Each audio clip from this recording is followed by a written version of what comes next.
Morning all of you. आज हम लोग वापस से अपनी सारी न्यूज़ को कवर करेंगे। और हमारी जो पहली न्यूज़ है, ठीक है, हमारी जो पहली न्यूज़ है वो आई है दोबारा से हमारी जो यूएस और वेनेजुएला का पूरा केस चल रहा है उसके, ठीक है, यूएसए और वेनेजुएला का जो केस चल रहा है ना उसके लिए जो है न्यूज़ आई है, ठीक है। तो अभी मतलब जैसे ये पूरा यूएस ने एक्शन किया under operation absolute resolve, operation absolute absolute resolve. तो जब ये ऑपरेशन किया उसके बाद काफ़ी लोगों के काफ़ी तरह के रिएक्शन आए। खुद ट्रम्प के साइड से भी काफ़ी रिएक्शन हमको देखने को मिले, ठीक है। तो हम देखते हैं कि अभी तक क्या जो है डेवलपमेंट हुआ है।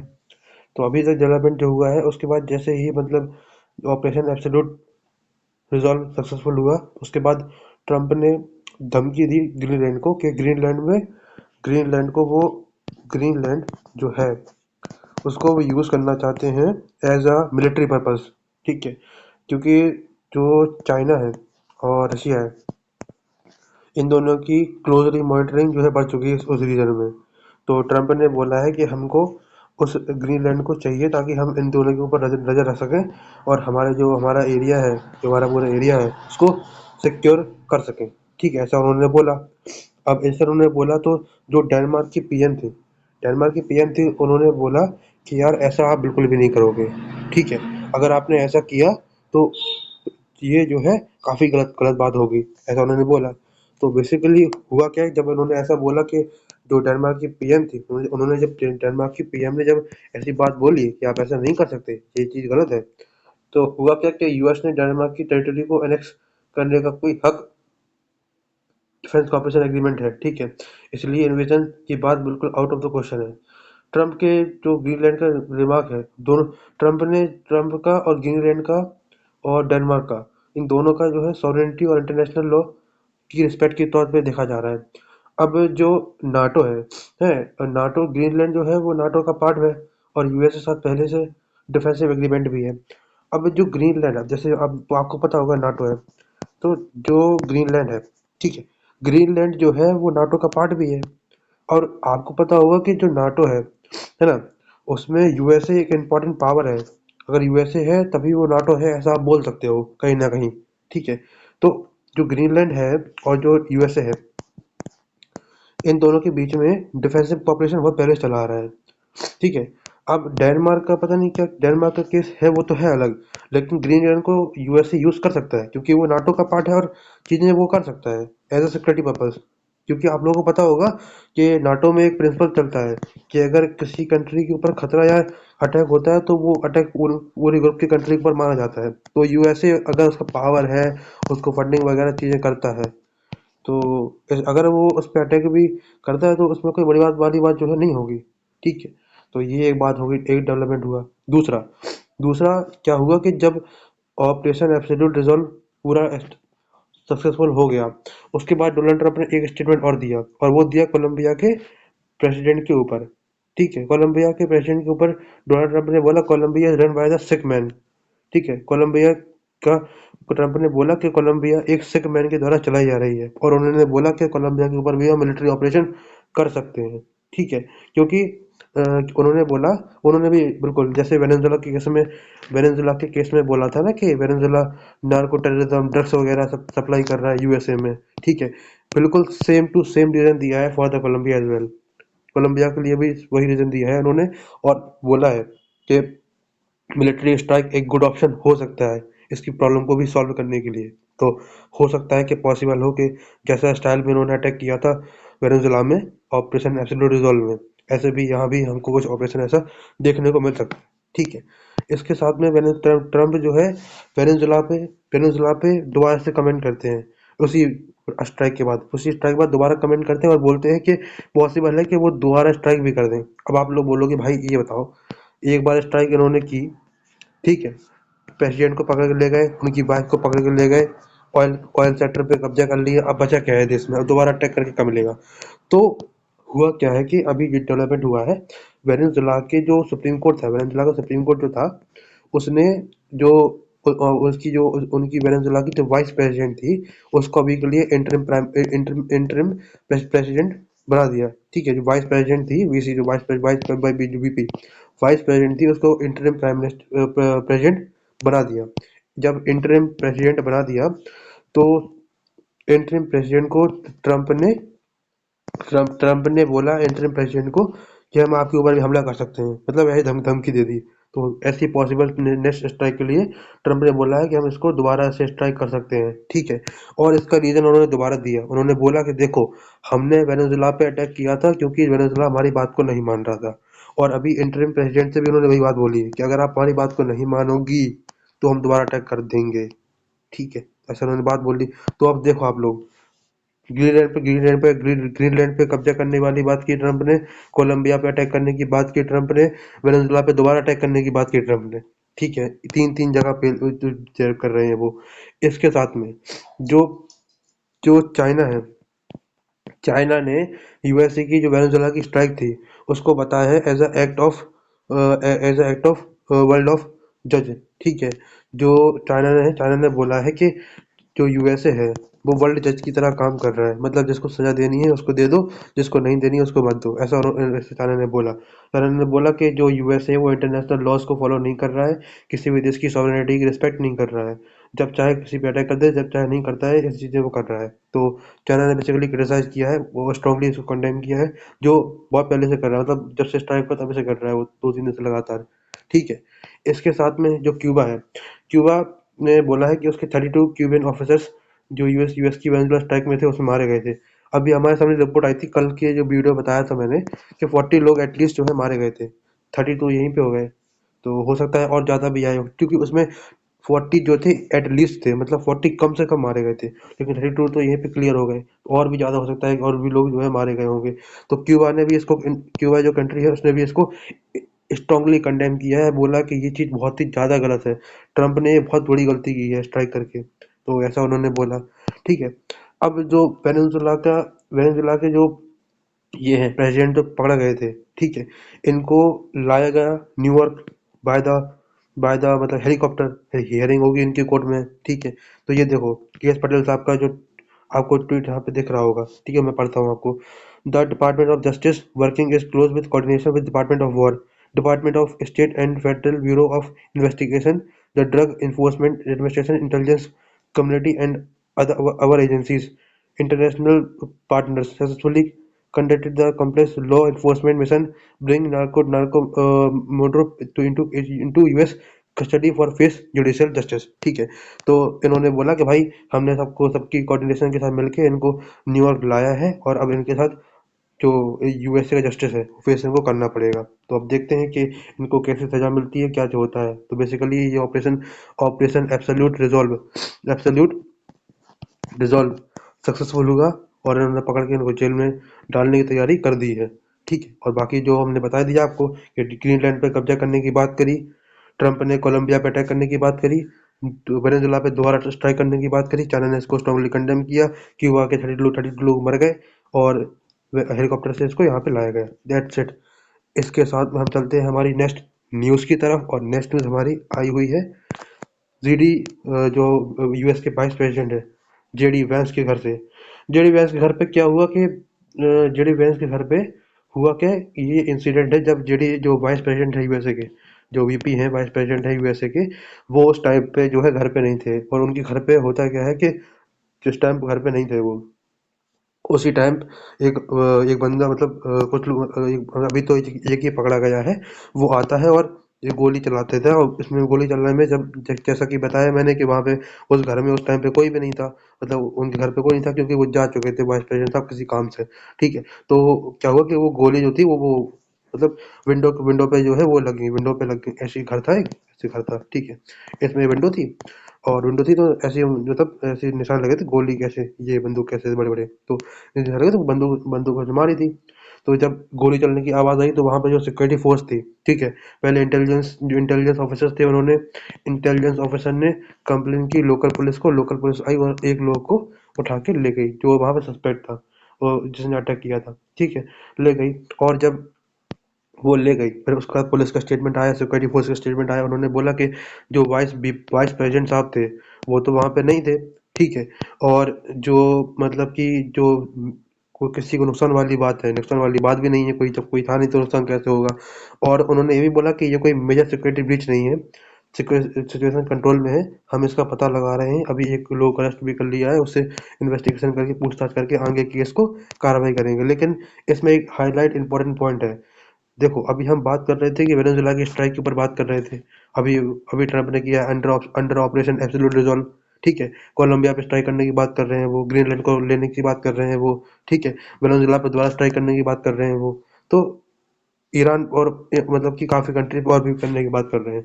तो ये सारे स्ट्राइक के बीच में, टेंशन के बीच में ये अटैक इनके घर पे होना, ये कहीं ना कहीं दर्शाता है कि यूएस के अंदर भी चीजें सही नहीं हो रही हैं। सिक्योरिटी ब्रीच कहीं भी कभी भी हो सकता है, ठीक है। एक टाइम पे हमको देखो क्या लगता था कि यूएसए सबसे सेफ कंट्री है और उसके लीडर्स भी सबसे ज्यादा सेफ है, लेकिन ऐसा कहीं भी नहीं है। आज के टाइम पे कोई भी कंट्री का लीडर किसी भी देश में, इनफैक्ट अपने देश में भी सेफ नहीं है। कुछ भी हो जाए आप सेफ नहीं हो, क्योंकि होता क्या है, मैं आपको एक बात बताता हूँ। आज दुनिया का कोई भी देश, आज की डेट में आप ये नहीं बोल सकते कि दुनिया में कोई ताकतवर है। ताकतवर वही है जिसके पास सबसे ज्यादा इंफॉर्मेशन है, मतलब कि इंटेलिजेंस है। और इंटेलिजेंस कौन देता है? इंटेलिजेंस देता है उसकी सीक्रेट सर्विस, तो उसकी एक्सटर्नल एजेंसी जो होती है। और यूएसए पावरफुल है बिकॉज ऑफ सीआईए, ठीक है। USA power because of CIA. तो अब इंटेलिजेंस गैदरिंग यहाँ भी तो फेल हो रही है ना, कहीं ना कहीं से तो सस्पेक्ट आया होगा ना। तो वो चीज़ देखने वाली बात है यहाँ पे। जैसे स्ट्राइक आगे आगे हो रही है, तो और भी चीज़ हमको देखने को मिल सकती है, हो सकता है कि आगे और भी अटैक हो यहाँ पे ऐसा, ठीक है। विद दिस हम चलते हैं हमारी नेक्स्ट न्यूज़ की तरफ, और नेक्स्ट न्यूज़ हमारी आई हुई है ईरान की साइड से। Iran versus USA, Iran versus USA, ठीक है। ईरान वैसे यूएस से हुआ है। और जो ईरान, अभी हम लोग बात कर रहे थे प्रोटेस्ट की, जैसे ईरान में काफी लोग मारे गए हैं, तो उस प्रोटेस्ट को लेकर ट्रम्प ने वार्निंग दी है ईरान को कि भाई अगर आप आपने अगर मासूम लोगों को मारना बंद बिल्कुल नहीं किया तो हम आपके ऊपर स्ट्राइक कर देंगे, वेरी हार्ड हिट करेंगे आपको if security forces continue killing the protesters, ठीक है। तो मतलब कि जो ट्रम्प ने धमकी दी, तो फिर आप लोगों को वही क्वेश्चन आएगा कि भाई ये बताओ, ये जो प्रोटेस्ट चल क्यों रहा है? ये जो प्रोटेस्ट चल रहा है इसका सबसे बड़ा रीजन है इकोनॉमिक, खत्म हो चुकी है पूरी इकोनॉमी, ठीक है। इसकी वजह से जो मतलब कि आम लोग हैं, वो जो बेसिक ह्यूमन नीड्स होती हैं उसको फुलफिल नहीं कर पा रहे हैं। और जो उसकी जो मतलब बेसिक जो इस्लामिक लॉ वगैरह है, उस वही भी एक रीज़न है जिसकी वजह से लोग उसको फॉलो नहीं करना चाहते हैं। ये दोनों रीज़न है की वजह से वहाँ प्रोटेस्ट हो रहा है, और ईरान की सिक्योरिटी फोर्सेस वहाँ पे बराबर लोगों को मार रही हैं। और इसी वजह से ट्रम्प ने बोला है कि अगर आप इसको नहीं रोकते हैं तो हम आपको वेरी हार्ड हिट करेंगे, और वहाँ करेंगे आपने सोचा भी नहीं होगा, ऐसा उन्होंने बोला। तो आप देखो ट्रम्प कहाँ कहाँ धमकी दे रहे हैं, है ना। आप लोग देखो, वो ग्रीनलैंड को लेने की बात कर रहे हैं, वो कोलंबिया पे स्ट्राइक करने की बात कर रहे हैं, वेनेजुएला पे दोबारा करने की बात कर रहे हैं, ठीक है। अब ईरान पे भी करने की बात कर रहे हैं। तो एक एक पे तो कब्जा करेंगे, कोलंबिया, वेनेजुएला दोबारा, और ईरान फिर से। ईरान ईरान पे ये बात कर चुके हैं, न्यूक्लियर मिलिट्री स्ट्राइक की थी उन्होंने। तो दो तो कंट्री ये हो गई, और क्यूबा ही नहीं, वो सॉरी कोलंबिया एक नहीं। तो अब देखो अब तीन तीन कंट्री लगी हुई हैं, और यूएसए स्ट्राइक करेगा कहीं भी कभी भी कहीं भी। तो आने वाला जो टाइम होगा ना, ये काफी खतरनाक होगा। यूएसए के रडार में तीन कंट्री अभी डायरेक्टली हैं। पहली तो कोलंबिया, दूसरी वेनेजुएला दोबारा हो सकती है, और तीसरी आपकी ईरान, ये भी हो सकती है।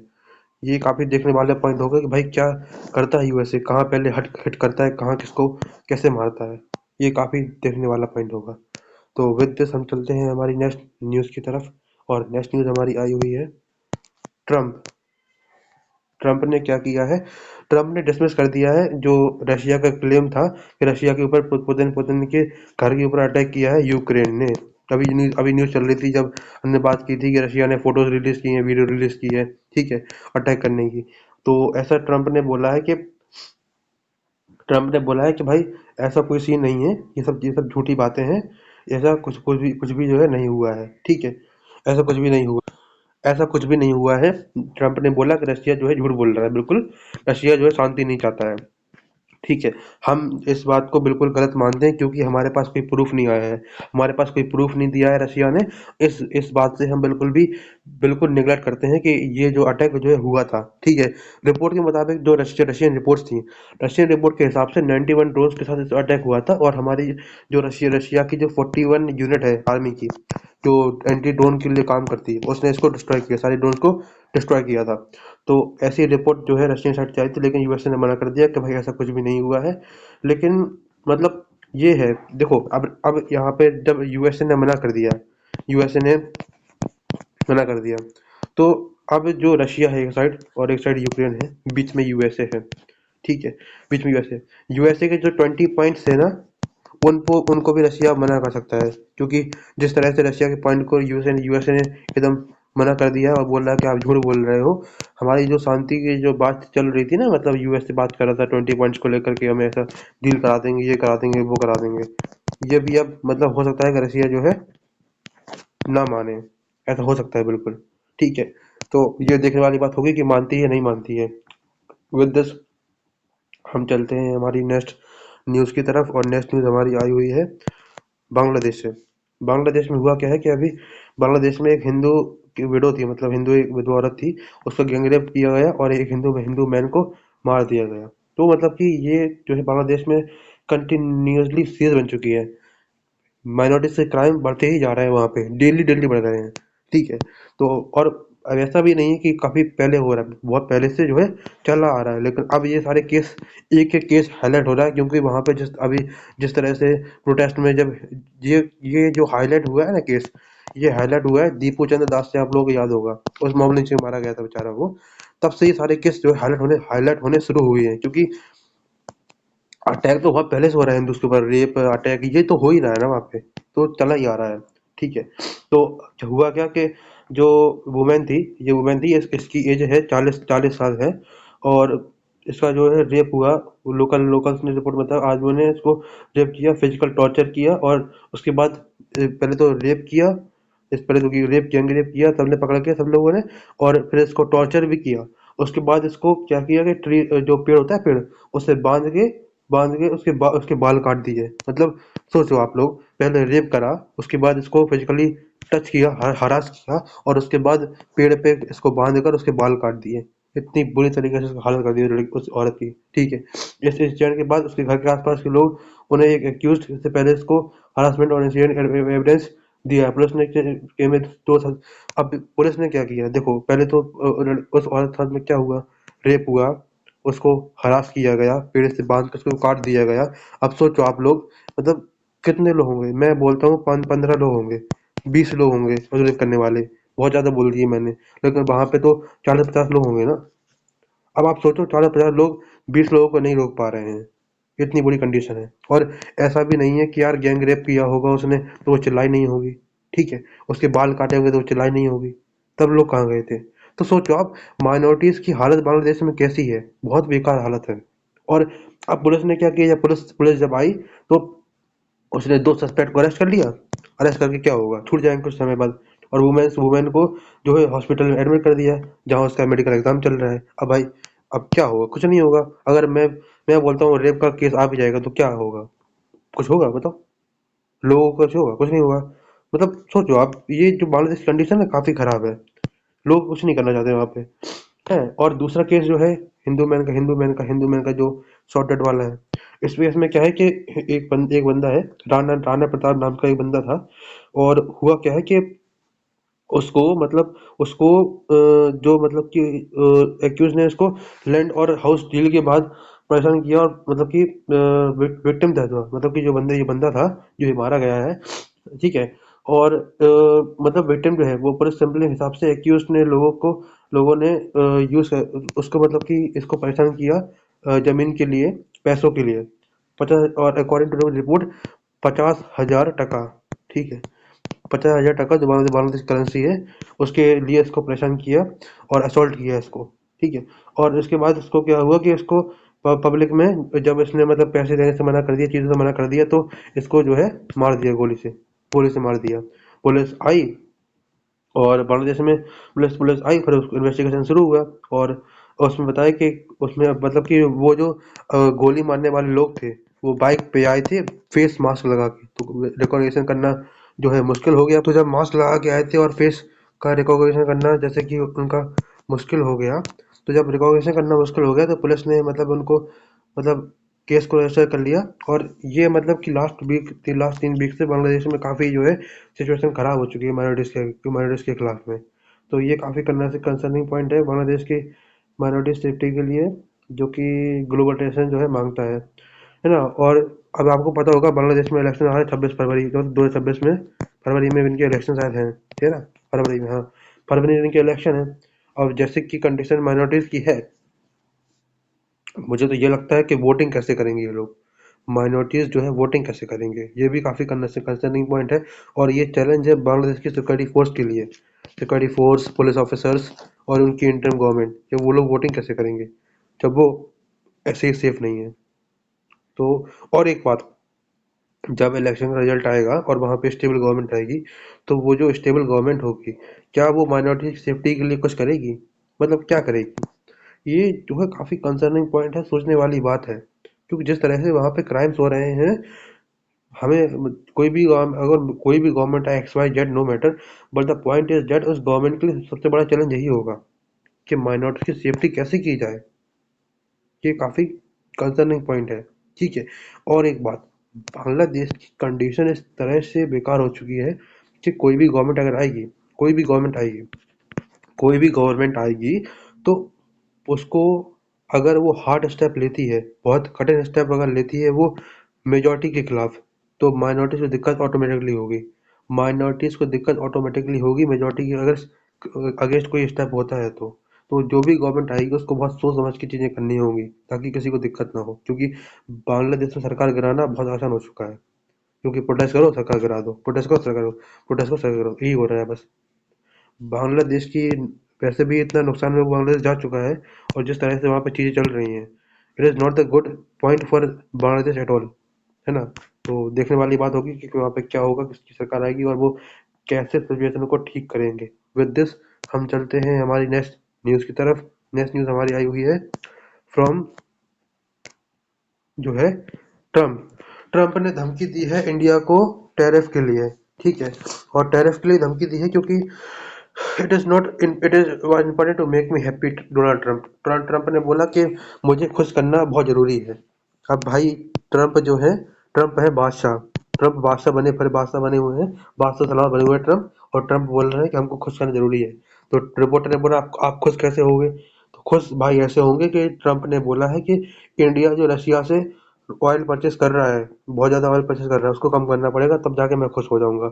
मतलब कि अब मैं थोड़ा फन में जा रहा हूँ, ठीक है, मजाक में जा रहा हूँ। ट्रम्प जो है, ट्रम्प मोदी जी ये है, ठीक है, ट्रम्प ये है, ठीक है। और ये मोदी जी है। और ट्रम्प ट्रम्प जो है, ट्रम्प गर्लफ्रेंड है, मोदी जी बॉयफ्रेंड है, ठीक है। ट्रम्प गर्लफ्रेंड गुस्सा हो गई है और बोल रही है कि मुझे हैप्पी करो मोदी जी से, आप रसिया से ऑयल मत लो, ठीक है। It's fun way to explain the news. Basically Trump जो है, ट्रम्प ने बोला है कि मैं बहुत गुस्सा हो चुका हूँ, मुझे चाहिए कि मोदी जी जो हैं रसिया से ऑयल लेना बंद कर दें, ये नहीं चलेगा। अब आप लोग पूछोगे कि यार ये बताओ कि ट्रम्प को मतलब कि, और हमें कैसे पता कि हम कैसे मान लें कि जो है रसिया से हम लोग ऑयल ज़्यादा ले रहे हैं। तो अभी नवंबर का एक डाटा आया था, उस डाटा के हिसाब से इंडिया का जो 35% ऑयल परचेज है वो डायरेक्ट रसिया से हो रहा है। 35% डायरेक्ट रसिया से, ठीक है, ये हो रहा है।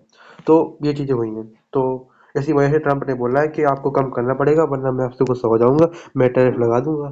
जैसे आप लोगों ने मतलब कि देखा होगा, जब गर्लफ्रेंड गुस्सा हो जाती है बॉयफ्रेंड से, तो वो बोलती है बाबू मैं आपसे प्यार नहीं करूंगी, मैं छोड़ के चली जाऊंगी, आपसे ब्रेकअप कर लूंगी, ये कर लूंगी, वो कर लूंगी, ऐसे ये कर रहा है, मैं गुस्सा हो गया, मैं बात नहीं करूंगा, मैं मैं टैरिफ लगा दूंगा, मैं ये कर दूंगा, वो कर दूंगा, ये करते रहता है, बाबू सोना करते रहता है, ये कुछ काम नहीं है इसको। तो ये बुड्ढा पागल हो चुका है, कुल मिला के सीधी बात ये है, ठीक है। तो ट्रम्प भाई पागल हो चुके हैं, सीधी बात है। और वो कुछ भी कर रहा है, तो वही है। और फिर मैं तो यही बोलता हूँ, जैसे इंडिया का जो स्टैंड है, मैं मजाक से हट के बात करूँ तो इंडिया का जो स्टैंड है बहुत क्लियर है।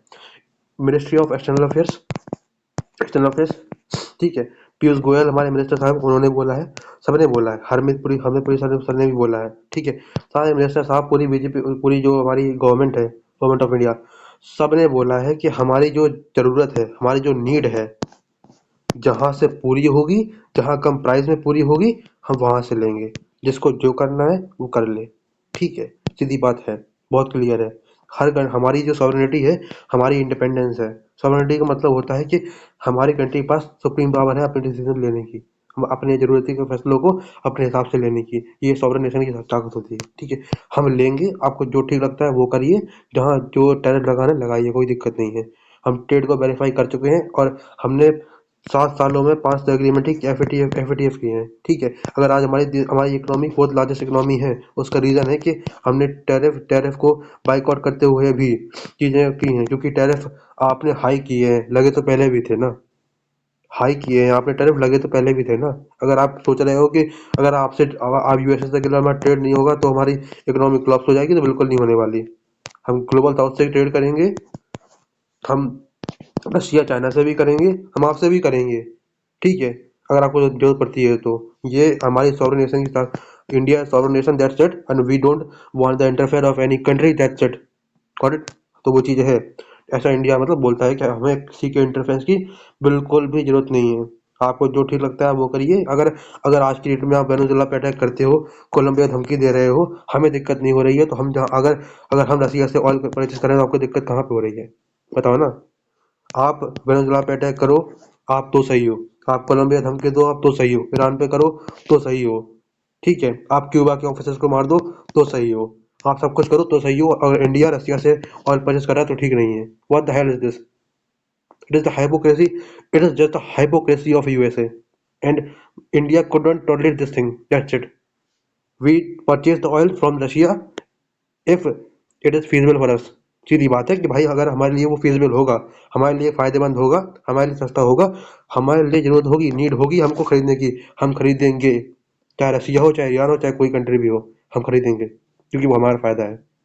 कोई किसी कंट्री के जवाब में कोई नहीं आने वाला आज की डेट में, ठीक है। विद दिस हम चलते हैं हमारी नेक्स्ट न्यूज़ की तरफ, और नेक्स्ट न्यूज़ हमारी है Indian railway. Indian railway utilize the 80% of जो फाइनेंशियल ईयर का कैपेक्स था, फर्स्ट 9 मंथ में इंडियन रेलवे ने इसको जो है ऑब्जर्व कर लिया है। तो हम देखेंगे कि भाई इंडियन रेलवे ने कितना मतलब यूज़ कर लिया है, ठीक है। इंडियन रेलवे को 2025-26 की कैपिटल एक्सपेंडिचर का कैपेक्स जो था वो 80.54% इन्होंने खर्च कर लिया है, ठीक है। और अप्रैल से दिसंबर 2025 तक जो है इन्होंने 2003 हाँ, 2318 करोड़ इतने रुपीज इन्होंने खर्च किए। तो 23,183 करोड़ रुपीज इन्होंने खर्च किए हैं, इतने रुपीज खर्च कर लिए हैं, ठीक है, ठीक है। और इनको एलोकेट हुए थे 25,220 रुपीज करोड़ इनको एलोकेट हुए थे। तो 80% खर्चा इन्होंने कर लिया है, ठीक है। और ये पिछले साल 2024 के मुकाबले, और जो 2024 में था, 2024 में इन्होंने जैसे अभी 80% किया है, तो पिछले साल इन्होंने किया था मतलब कि 6% जो है कम किया था, है ना। हाँ, 6% कम किया था। तो वही है कि भाई कम किया तो 74% पिछले साल किया था 2024 में, अब 25 में 80% कर दिया है, ठीक है।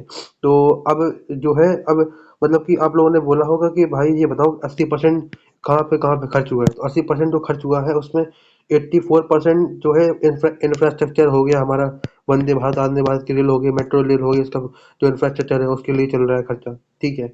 और इसमें वंदे भारत है, अमृत अमृत भारत ट्रेन हैं, ठीक है। और भी जो नॉर्थ ईस्ट के प्रोजेक्ट हो गए उस ट्रेन के, वो है काफ़ी है इसमें, ठीक है। और मिनिस्ट्री ऑफ रेलवे जो है उसने बोला है कि 80% खर्च हुआ है, 20% पैसा हम अगले ईयर में खर्च करेंगे, और जो नया मिलेगा बजट में अभी उसको भी यहीं पे लगा देंगे। तो ये मिनिस्ट्री का प्लान है, ये ओके। तो विद दिस हम चलते हैं हमारी नेक्स्ट न्यूज़ की तरफ। नेक्स्ट न्यूज़ हमारी आई हुई है सुप्रीम कोर्ट से। सुप्रीम कोर्ट ने अमर खालिद को जानते होंगे आप लोग, काफ़ी फेमस केस है, तो कभी किसी को बताने की जरूरत भी नहीं है, नाम लो तो सीधा सामने आता है कि हाँ कौन है, ठीक है। तो 2020 में इस बंदे ने दिल्ली राइट्स कराए थे, इसमें काफ़ी लोगों की डेथ हुई थी, और उसकी वजह से सुप्रीम कोर्ट ने इसकी जो पीआईएल थी बेल की, उसको जो है रिजेक्ट कर दिया। बोला हम नहीं मान पाएंगे। तो जब सुप्रीम कोर्ट ने इसकी बेल को रिजेक्ट किया, तो उसके पापा ने बोला कि वेरी फॉर्चुनेट, मतलब अनफॉर्चुनेट, ये ऐसा मतलब कि ऐसा कैसे कर दिया सुप्रीम कोर्ट ने। पापा है तो बोल लेंगे, वो तो बेटा की कौन गलती मानता है, कोई नहीं मानता है, ठीक है। तो जजमेंट सुप्रीम कोर्ट के डिसीजन को वेरी बताया, और उन्होंने बोला कि ट्रायल चल रहे थे, और 2020 में इसको हुआ क्या था कि 2020 के जो राइट्स थे इसमें 53 लोग की डेथ हुई थी। ठीक है, उमर खादिल और उसके कुछ दोस्तों को अरेस्ट किया गया था इस केस में। और जो सेक्शन था वो था unlawful activities prevention act, UAPA. आप लोग जानते होंगे इस एक्ट को, अनलॉफुल एक्टिविटीज प्रिवेंशन एक्ट दोबारा है। इस एक्ट के तहत इसको अरेस्ट किया गया था और काफी सीरियस एक्ट ये माना जाता है। सुप्रीम कोर्ट ने बोला है कि जिस एक्ट के अंदर आपको अरेस्ट किया गया है वो काफ़ी कंसर्निंग एक्ट है, आपको बिल्कुल बेल नहीं मिल सकती। दैट्स इट, सुप्रीम कोर्ट ने मना कर दिया, इसको बेल अब नहीं मिलेगी, है ना। ये काफ़ी कंसर्निंग पॉइंट उसकी तरफ से भी है और चीज़ों के लिए भी है। ठीक है, विद दिस हम चलते हैं हमारी नेक्स्ट न्यूज़ की तरफ। और नेक्स्ट न्यूज़ हमारी आई हुई है डिफेंस मिनिस्टर राजनाथ सिंह की तरफ से। राष्ट्र मंत्री राजनाथ सिंह ने जो इंडियन कोस्ट गार्ड थे, ठीक है, इंडियन कोस्ट गार्ड शिप थी समुद्रा, ठीक है, समुद्रा जो थी उसको कमीशन किया है। ठीक है, तो इंडिया की ये पहली मतलब समुद्र प्रताप समुद्र समुद्र एस जो समुद्र प्रताप जो हमारी है, ये इंडिया की पहली जो है स्वदेशी पॉल्यूशन कंट्रोल वेसल है। ठीक है, ये इंडिया की पहली स्वदेशी पॉल्यूशन कंट्रोल वेसल है। पॉल्यूशन कंट्रोल वेसल ये क्या होता है भाई, तो पूछो ये क्या होता है। तो ये होता है इंडिजिनियस डिजाइन होती है। तो पॉल्यूशन कंट्रोल वेसल जो है, जो अब ये जो शिप है ये इंडियन कोस्ट गार्ड के पास जाएगी। और इसमें मतलब कि है क्या कि जो इसका साइज है वो 144.5 मीटर है। ठीक है, जिसमें कि जो गार्बेज जो डिस्प्लेसमेंट लेके ये जा सकती है कितना, 400, मैक्सिमम 4,000 जो आपका 200 टन जो है, इतना जो है लेके जा सकती है ये शिप। ठीक है, 4,200 टन से लेके जा सकती है ये शिप, है ना। जो कि 60% ज़्यादा इंडिजिनियस कंटेंट इसमें मिला हुआ है। इसका जो कैपेसिटी है मरीन प्रोडक्ट को लेकर सिक्योरिटी तक। ठीक है, तो इसका काम है पोल्यूशन कंट्रोल करना। ठीक है, ऑयल शिप कंटेनर्स को फायर फाइटिंग और pollution analysis laboratory sewage operation के लिए, साथ में जो रेस्क्यू मिशन होते हैं उसमें भी। और चीज़ें मतलब कि बेसिकली समुद्र पोल्यूशन मेंटेन करने के लिए, ऑपरेशन के लिए, सिक्योरिटी के लिए और रेस्क्यू ऑपरेशन सबके लिए इसको इंडियन कोस्ट गार्ड अभी यूज़ करेंगे। ठीक है, और इसमें जो NCR 991 गन है और एक्सक्लूसिव इकोनॉमिक जोन में डिप्लॉय रहेगी इंडियन कोस्ट गार्ड के अंदर। ठीक है, तो ये काफ़ी अच्छा है कि मेक इन इंडिया हुआ है। और इसमें हमारे जो MSME है उसने काफ़ी अच्छा काम किया है। रक्षा मंत्री राजनाथ सिंह तारीफ की है इसकी। और इंडियन कोस्ट गार्ड्स को बोला है कि आप से इससे अच्छे से यूज़ करिए, pollution operation capacity, rescue operations और सब चीज़ों में इसका काम करिए। और इसके साथ में हम चलते हैं हमारी नेक्स्ट न्यूज़ की तरफ। नेक्स्ट न्यूज़ हमारी आई है ministry of external affairs government of India की तरफ से। ठीक है, तो जैसा कि आप लोग जानते हैं, जैसे आप लोग जानते हैं, हम लोग पीछे पड़ के आ रहे हैं, ईरान में 2 दिन से पड़ रहे हैं, प्रोटेस्ट चल रहा है। तो ईरान में जैसे कि प्रोटेस्ट चल रहा है तो मिनिस्ट्री ऑफ एक्सटर्नल अफेयर्स ने ईरान के लिए जो है एडवाइजरी निकाली है। इनने बोला है कि in the view of recent developments Indian nationalist are advise to avoid the further मतलब कि जो ट्रैवल है, जो फालतू का जो ट्रैवल है उसको ना करें। Indian citizens and pairs countries Iran should be exercise due to tension avoid areas protest demonstration and closely monitor the news as well as the website social media handles the embassy of India in Tehran। ठीक है, Indian nationals are serving living resident non visas advised to register Indian embassy if not already done so। ठीक है, इसके साथ बोला कि जो residents हैं और जो वीज़ा पे हैं उनको भी इंडियन एम्बेसी से कनेक्ट करने की बोला गया है ताकि उनको यहाँ से निकाल सकें। ठीक है, बेसिकली कोई दिक्कत वगैरह हो तो ये हमारी जो है हमारी एडवाइस है मिनिस्ट्री ऑफ एक्सटर्नल अफेयर की तरफ से ईरान के लिए कि ईरान में जो लोग रह रहे हैं वो शांति से रहें, जहाँ प्रोटेस्ट हो रहा है वहाँ ना जाएं ताकि आपकी कोई भी डेथ वगैरह ना हो। क्योंकि वहाँ पे ओपन स्ट्राइक हो रही है, ड्रोन चल रहा है, सिक्योरिटी फोर्स मार रही है। तो मिनिस्ट्री ने बोला कि आप वहाँ पे ना जाएं ताकि आपकी जान खतरा ना हो। ठीक है, मिनिस्ट्री ने बोला है कि इंडियंस की जो हमारी जो इंडियंस के लोग हैं, इंडिया के जो लोग हैं जहाँ जो ईरान में रहते हैं, उनकी जान की जिम्मेदारी मिनिस्ट्री की प्रायोरिटी है। उसको बचा के रखें और कहीं मतलब कि जो कहीं अगर जरूरत ना हो तो ना जाएं। ठीक है, विद दिस हम इस वीडियो को खत्म कर